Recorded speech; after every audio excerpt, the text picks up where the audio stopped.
Hello everybody, this is Michael Hollands once again for Sound of the Movies. Today I have the pleasure to be joined by Emmy Award winning sound designer Paula Fairfield. In a career which spans 3 decades, Paula Fairfield has become one of the driving forces in sound design and sound editing. She has worked on numerous films and TV series such as Maximum Risk, Along Came a Spider, Dragonfly, The Scorpion King, Terminator 3, Sin City, Lost, Jack Ryan, Alita Battle Angel, and no less than 6 seasons of Game of Thrones, one of the most popular series in television history. Welcome, Paula. Well, thank you. Glad you could join me, Paula. And at first, I would like you to tell me what sparked your interest in sound design and sound editing. It was just I went to art school and I got a summer job as an apprentice doing all kinds of things at the National Film Board of Canada. I'm Canadian and I grew up in Nova Scotia, and so this was went to the Nova Scotia College of Art and Design. So I got a job there, and over the course of a couple of summers, I started kind of apprenticing to Les Holman, who is a picture and sound editor. He's now since retired, but as I sat and watched him, cut, painstakingly cutting mag stock and creating certain kinds of,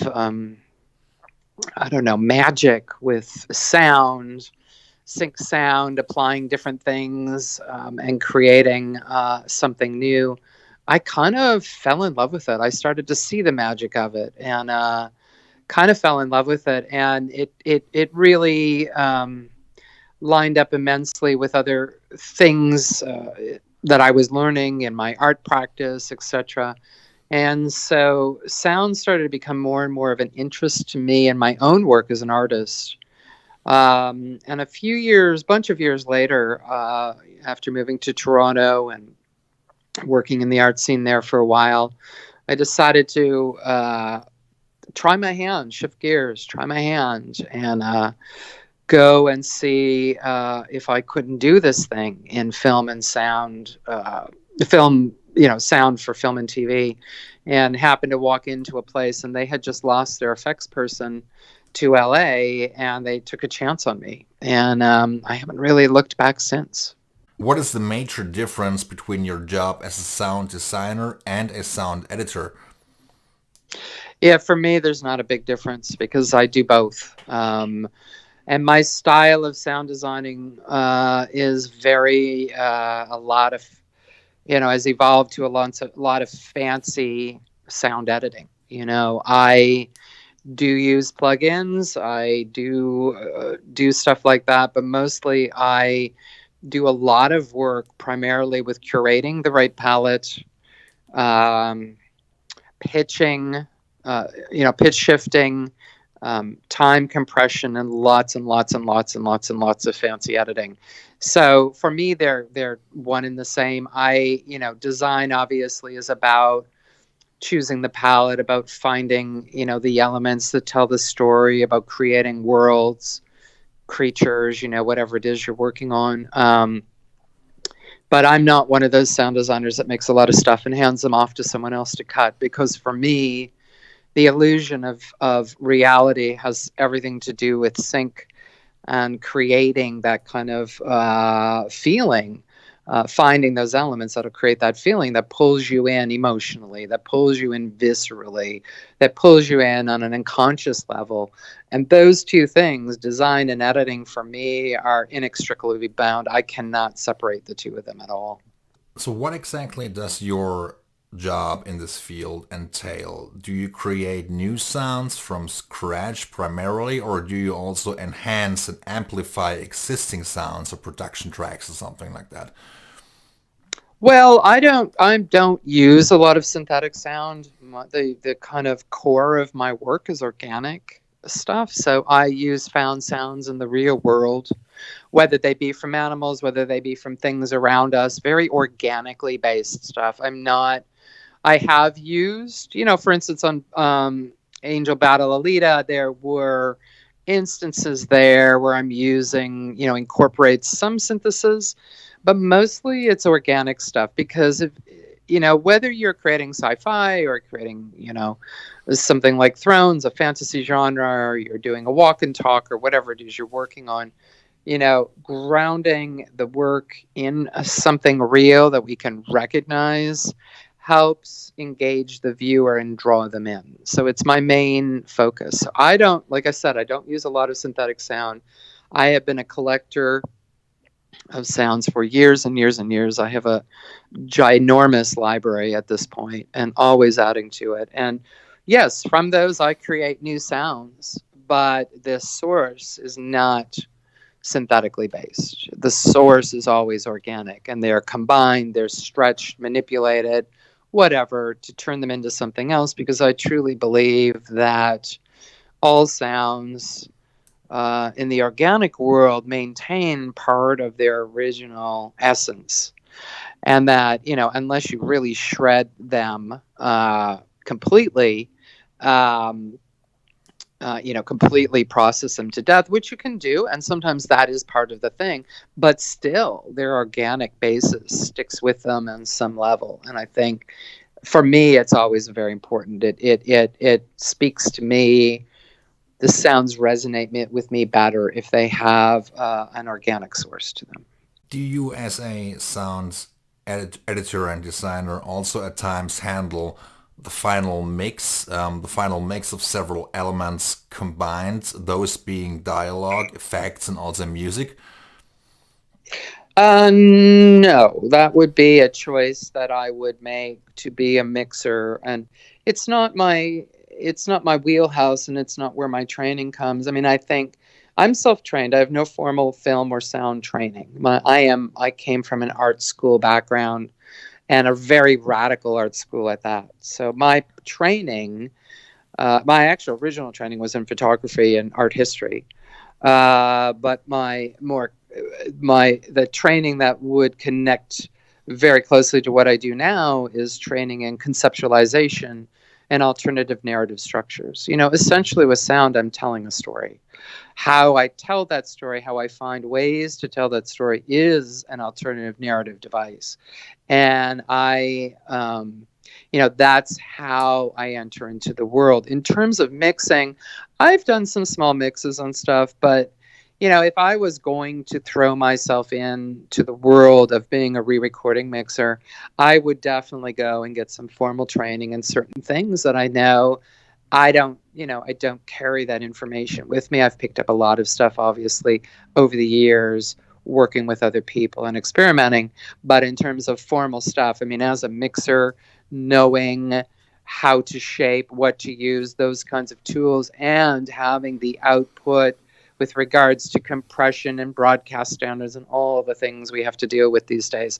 Those things are things that I would seek out training in if that was what I was interested in. But it's not. For me, that's a full-time job in and of itself. So yes, do I mix together elements in the creation of the sounds I make? Of course. But part of my job is to give the mixers that I'm working with layers of things that they can work and slightly differently sculpt depending on the music that comes in, the other sound effects that are in there, the dialogue, obviously, and the whims and desires of the creative team, whether it be producers, directors, executives, whoever is doing it, because obviously TV and film are very different that way. So my job is to really find all these amazing pieces, cut them together so things are very tight, and present to the mixer these layers and options and combinations of things that, while they play all together beautifully, if they want to push one thing forward, pull something back, lose something altogether if need be, perhaps it's conflicting with an element in the music, whatever, they have these options and still the story is being told.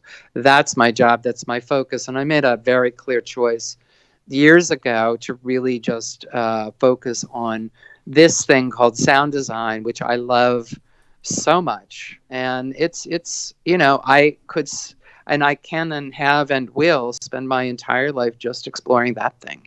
When looking back on the tools you had at your disposal back then versus today, what is the biggest difference and advantage that today's technology can offer?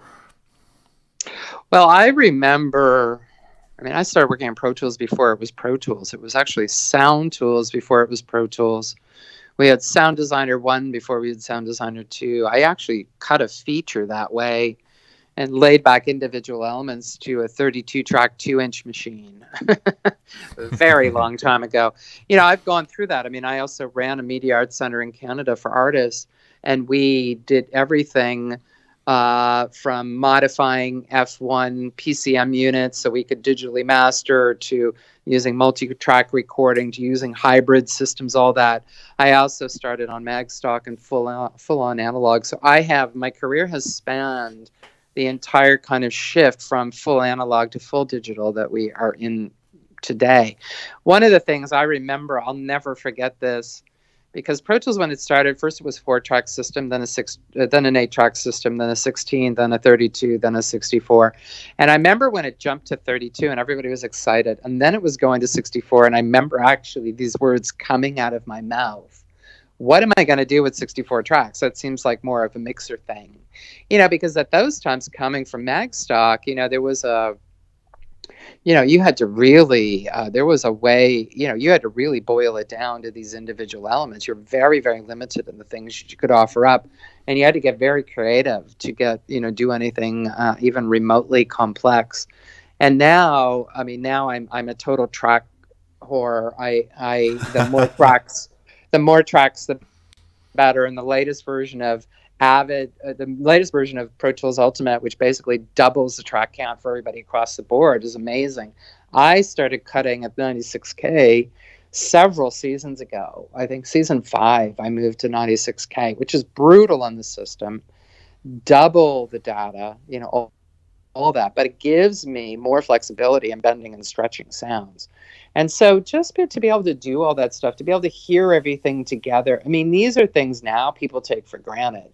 But in those days, it wasn't the case. And I will constantly break my system, push it to the edge, you know, do all that stuff, you know, because I'm constantly trying to expand and try new things. And I do try lots of different plugins. But in the end, you know, a lot of the stuff really does come down to for me, to manipulating sounds actually relatively simply, but with high-powered tools that allow me to do a lot of it, you know, because my work in some weird way has become very mosaic-like. So lots of different little bits and pieces that go together to form this whole, and it's really wonderful to be able to hear all those pieces together and then, you know, work with them both against one another and as individual sounds. It's a really, you know, my cutting style, the way I approach sound is really transformed radically along with the technology. As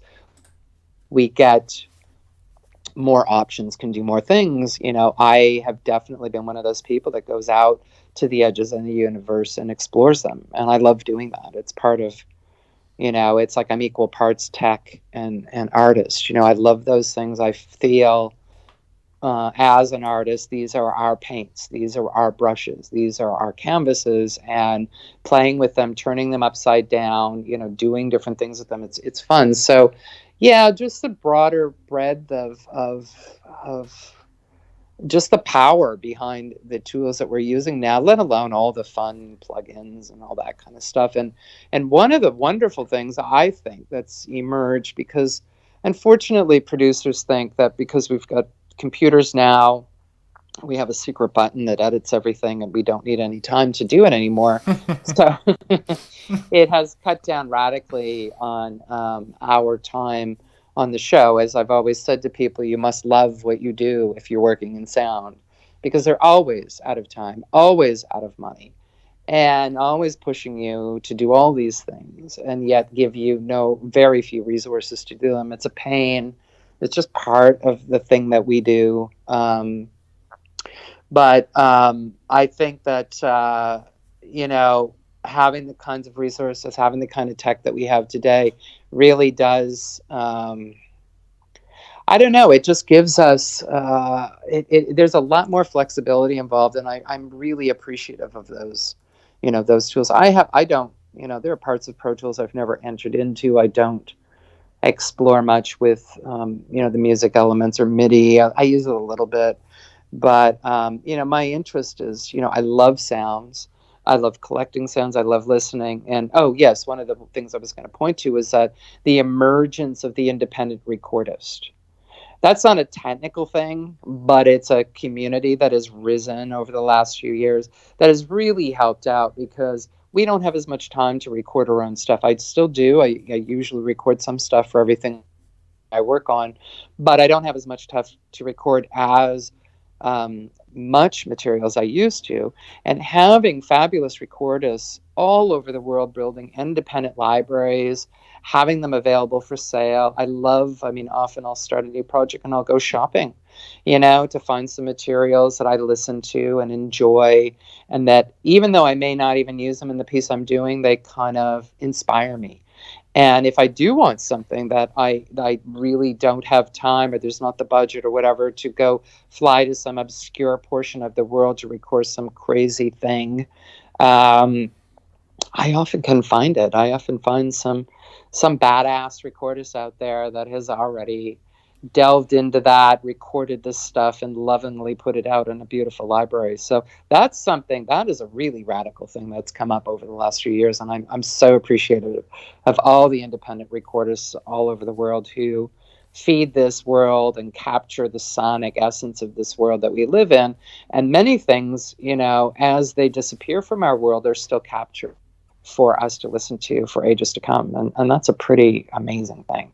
Paula, before we dive right into Game of Thrones, I have one final question about your career in general. I mean, you had your first credit as a sound designer in 1990, if I'm not mistaken, and ever since you worked on so many projects from Maximum Risk to Terminator 3 and Sin City, and it did comedies such as Waterboy and also thrillers such as Along Came a Spider. When you look back at those films in all different genres, which genre or which film in particular would you say presented the most difficult challenge so far?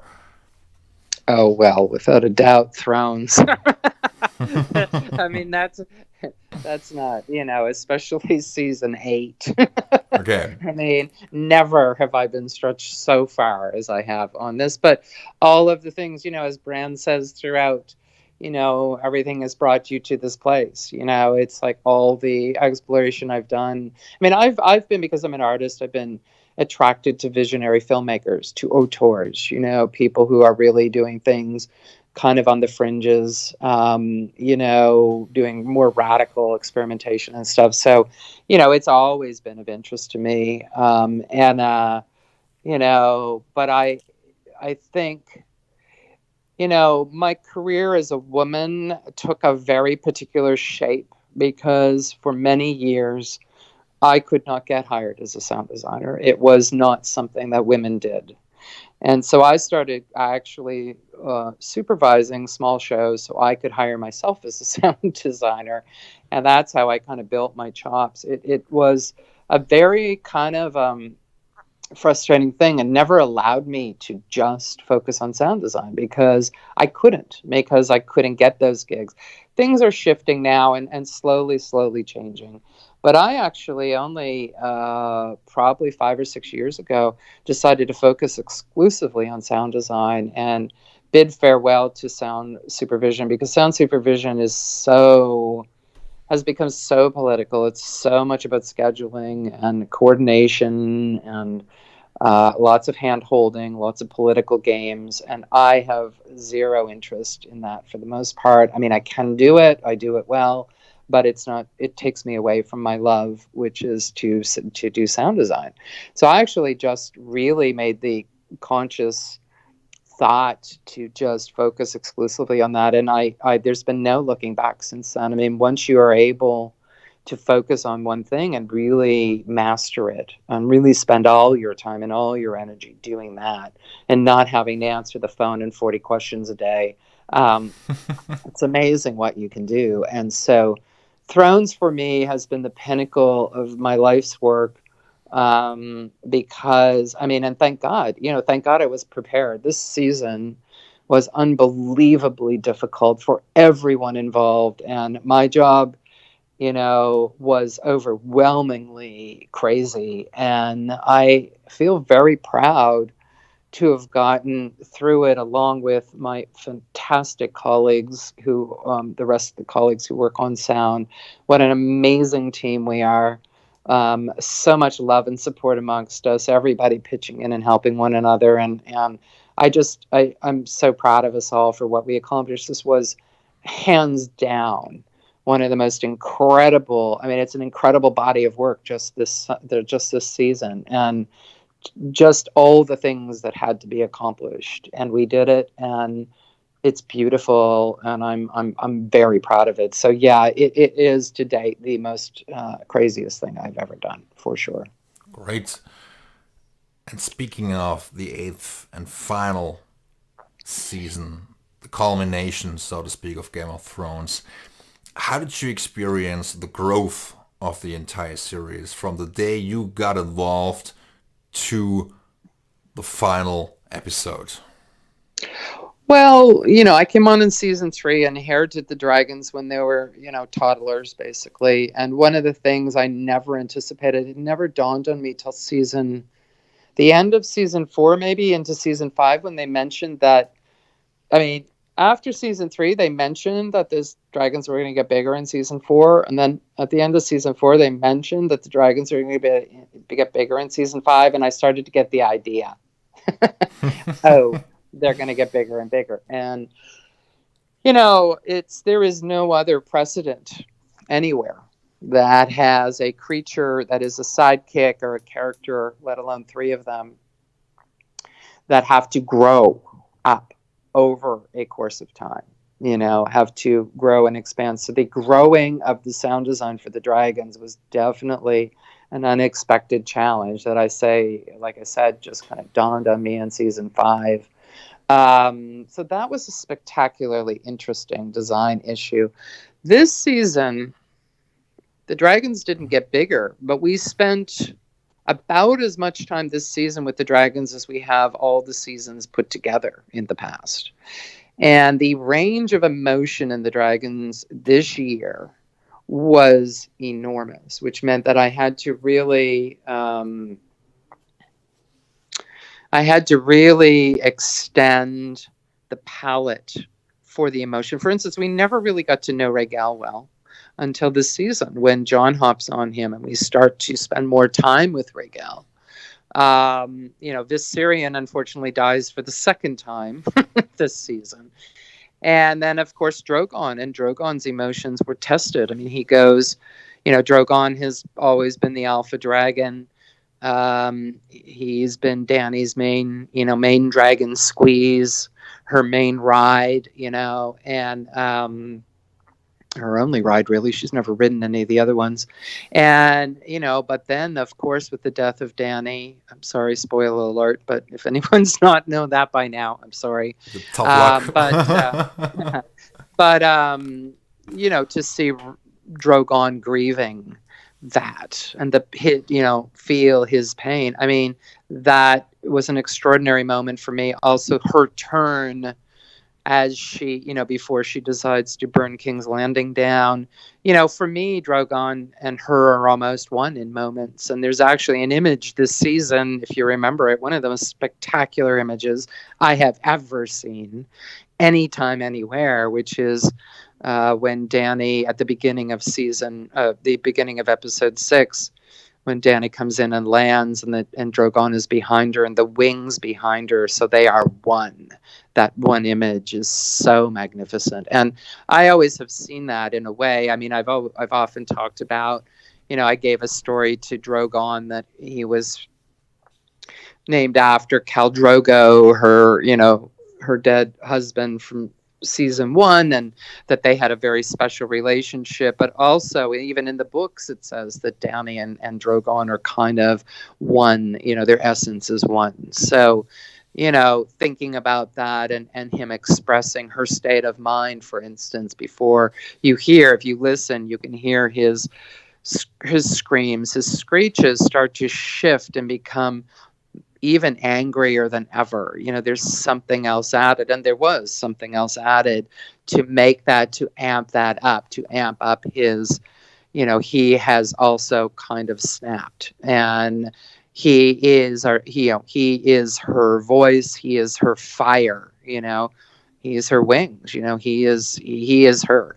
So it was a very interesting thing to think about and to extend and work on. And it was very, very, very challenging because we still had to know it was Drogon, And I'm very proud of the fact, if you go back to season 3 and you listen to the calls in 3 and you listen to the calls in season 8, you can still recognize Drogon very, very clearly. His essence is always, I've worked really hard to make sure that, that first call when he's arriving somewhere from a distance, you always know it's him. It has something in his voice, and it's slightly different than the other 2 dragons. So it's these are the things that have haunted me for the last, 6 seasons that I've worked on. And it's been my absolute pleasure, and it's been the most challenging thing I've done, but also in the end, it's been absolutely the most rewarding. And season 8 features one episode which shows a lot of battle sequences. It was episode number 3 called The Long Night. And what do you remember of working on this particular episode? I mean, it was huge. It basically had very little dialogue. I mean, of course, it did contain dialogue, but it was mostly focused on this one night featuring these gigantic battle sequences. Maybe you could give me some insight on your sounds and how you created those.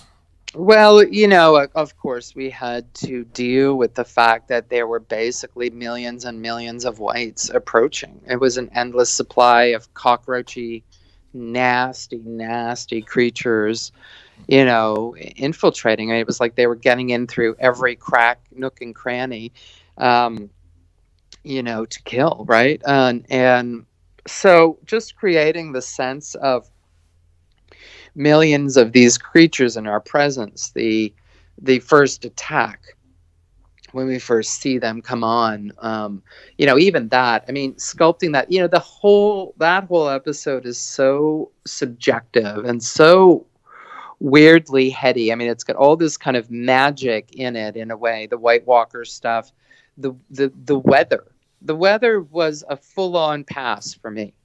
Just the weather, and it wasn't something I'd anticipated. It was a fantastic texture, all the winds and snow and all that crazy stuff to create this sense of disorientation, both as part of the story where the dragons were being disoriented. They couldn't see what was going on the ground. They didn't get the signal to light the trench because they couldn't see, because the White Walkers have created this crazy, crazy storm. And so that by itself was one layer. Then we had all the whites, the movement of the whites, the approach, the waves that they came in. And for the large kind of broad brush elements of that, I had gone back into everything that we had ever made for the whites, every vocal, all the footsteps in the snow, a whole bunch of bone moves, all that stuff, all the death screams, and created with sound particles these kinds of waves of movement. So I created huge libraries of stuff and then started plunking them into sound particles and creating layer upon layer, running by. So you'd have feet running by, you'd have bones moving by, you'd have vocals running by, coming at you, surrounding you all over the place, all that kind of stuff. So that was one layer. The weather was one layer. Then there were the vocals that were sort of mid-range to close up, and every single one of those were cut by hand. They were, again, we had built up a library over years, and basically between Tim Kimmel, who's the supervising sound editor, and myself, I did a big pass where I did all those big layers using sound particles for the movements. I added all kinds of other stuff. I gave them options for things that could sound from a distance, because that was something we had talked about. In the end, we did not use them, but more concentrated on the more growly kind of attack stuff as they were closer. But just, their movements and whatnot, but then all the run-ins, all the screeches, all the attacks, all the dying sounds, all that stuff had to be cut. So I did a pass, went through, did a whole bunch of stuff, and then they kept adding more and more and more. And Tim kind of went through on mop up behind me and kept filling in stuff. And I would also, when I was doing another pass with different other elements or whatever, I'd try and catch them too, because the visuals kept coming in and were constantly being updated nonstop. And it was crazy. And then, of course, there was the dragons. We have an air fight between 3 dragons. We have Drogon, who has, thousands of whites jumping on him, stabbing him. He's trying to shake them off, all that stuff. We have all the burning fire, again, that was in my department too, all the dragon burns and the buys and all that kind of stuff. I mean, and then we have the deanimation when, when the Night King gets hit, that moment, I did that, and also the exploding, all the White Walkers, each one kind of explodes, all that stuff. I mean, it was endless. It had everything and then some, and I mean, it nearly really killed us all, I swear to God. It was so freaking intense, and there were bottlenecks coming in of visuals.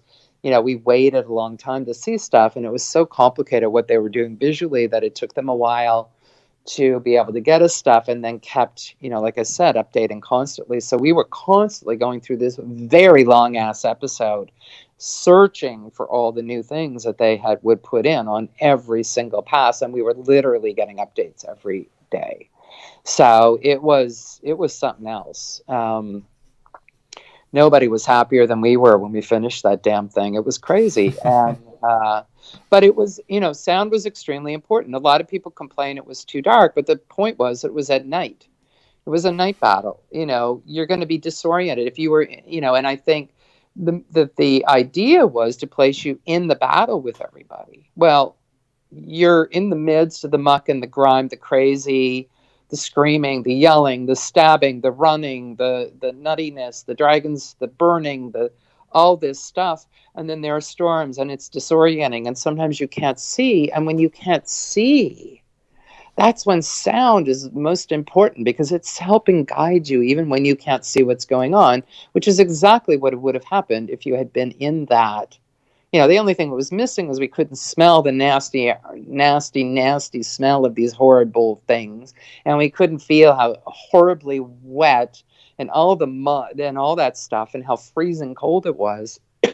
But sonically, it was extremely important to help continue, help you find your way through it when it was dark and you couldn't see stuff. And some of that was on purpose, but it's funny how people reacted to it. They couldn't quite wrap their heads around that. I think down the road, people will understand, but I think there was this desire to see absolutely everything, and that wasn't the point. That's not how it would be if you were there. And I think, the idea was to put you there, but it was not a place anybody wanted to be. You know what I mean? So yeah, sure. It had this horrible feeling, but that was kind of the point. Nobody wanted to be there, and yet there we all were together.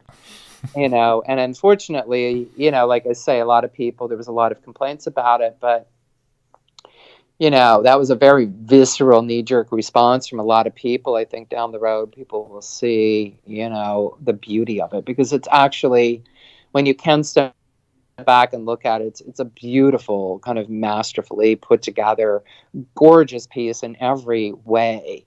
And there are moments, there are breaks in the action and moments of quiet and shifting of focus sonically, so that you're not, your ears don't get tired, that you can take the story in, that you don't start to check out because you're tired of hearing too many swords, too much muck, too much screaming, whatever. Suddenly you go down in the crypt where it's tired, but it's like really intense and stressful to listen to the stuff beyond what, so it was this really amazing thing, but it was unlike anything anyone has ever seen in film or TV, and went on longer than than anyone's ever experienced in film or TV. So I Yeah. think it was just overwhelming.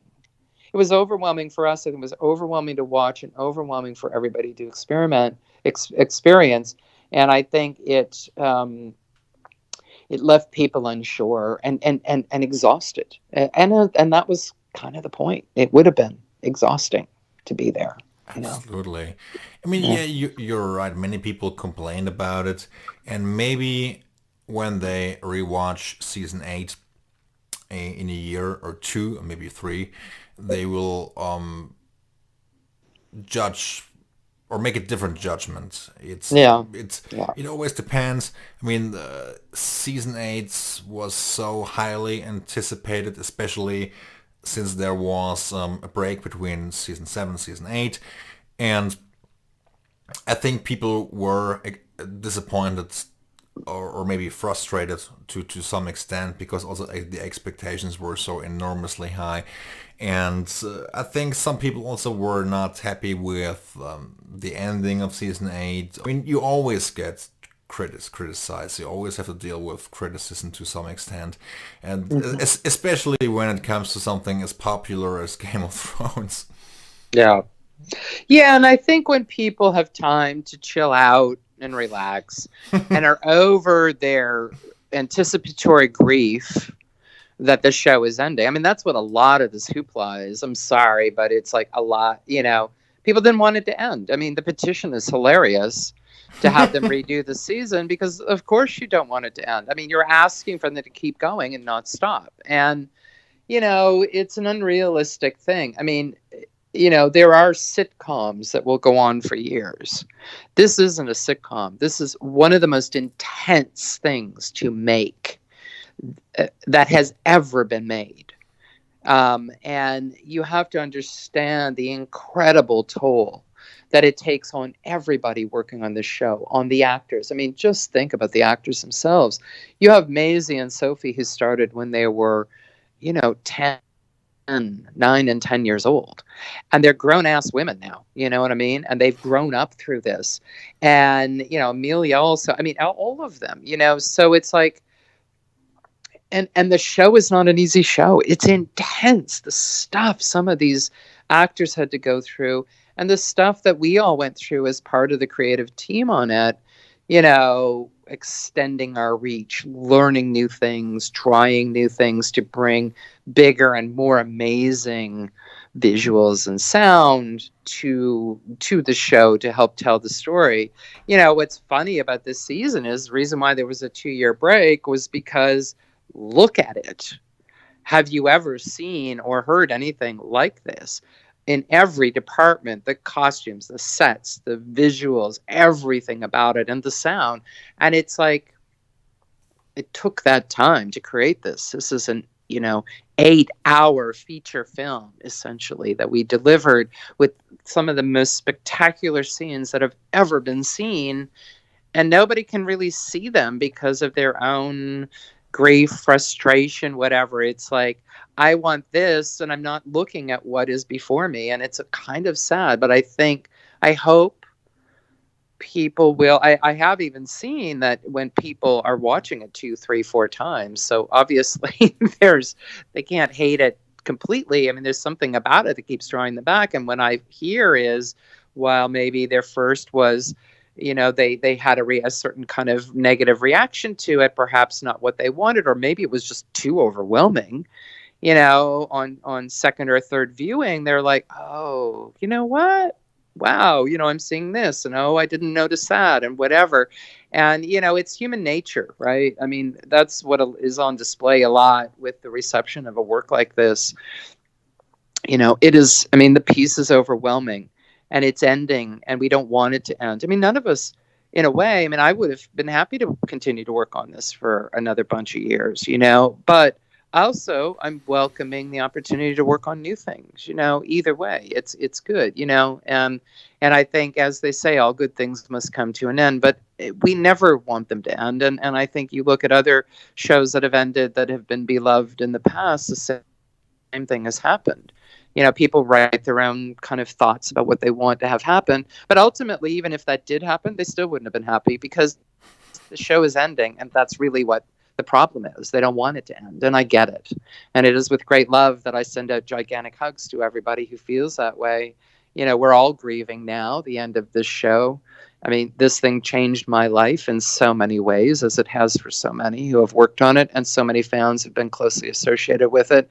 So, it is a juggernaut of a thing in all of our lives, and we all have to kind of cope with it somehow now that it is done. And I'm sad that in this world that we live in, but it's very much the way this world is right now, that this ending comes with so much negativity. But I think as time passes, the negativity will disperse and perhaps its beauty will be seen. And I look forward to that day. Great. Thank you so much for your thoughts on Game of Thrones and also the final season. And what's actually next for you? Can you disclose what you're working on?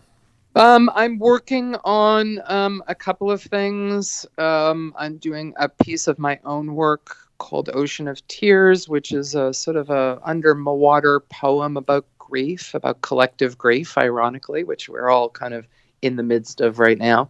But it is, much larger than that, and it's an immersive piece done in conjunction with the University of Greenwich in London and Lissa Immersive, which have created this amazing 26 speaker system that is a fully immersive system. So I'm looking forward to doing that.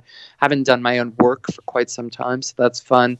And I'm also right now, looking forward to some really kind of interesting stuff on the horizon. Now is sort of the new age of the fantasy genre because of Thrones. Everybody's looking kind of to try to find the next Thrones, and there's fantasy genre is really coming to the forefront, and that's quite exciting for me because I do love this genre very, very much. It's a lot of fun. Paula, I would like to thank you for taking so much time out of your busy schedule. I really appreciate that and really love talking to you. I hope you enjoyed the conversation as well. Absolutely. Lovely. Thank you.